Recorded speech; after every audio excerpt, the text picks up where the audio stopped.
Welcome the Art channel. Today we how to connect Artgrid textures into After Effects backgrounds, detailed guide step by step clearly. Open Adobe After Effects and create a new composition.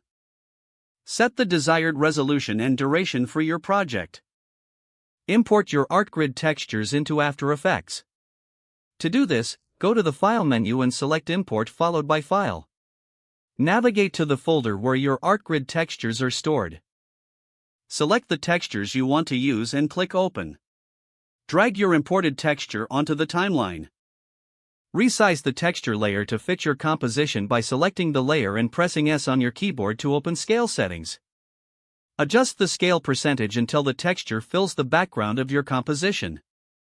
If the texture needs repositioning, press P to access position settings.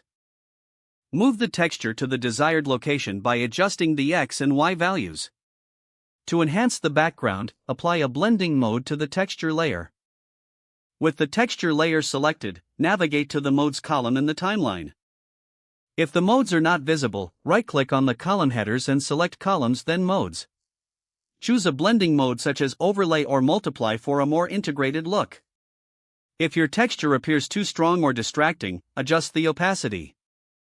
With the texture layer selected, press T to open the opacity settings and decrease it to your preference.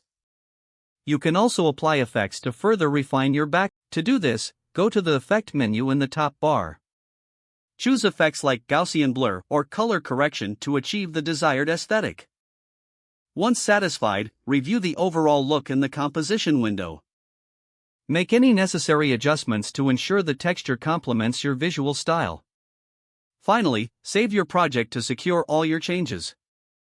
Your Artgrid textures are now effectively integrated as backgrounds in your After Effects composition. If the page does not load, refresh the browser or try again in a private or incognito window.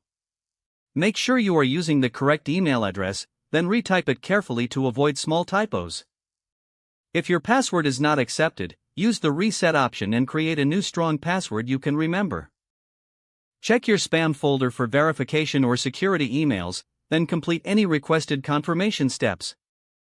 Enable two-factor authentication if available to improve account security and reduce unauthorized access. After signing in, review your profile details so your contact information and settings are accurate and current. If you see an error message, note it down and try again after restarting your device and internet connection. Don't forget to like this video and subscribe to our channel for more step-by-step tech guides.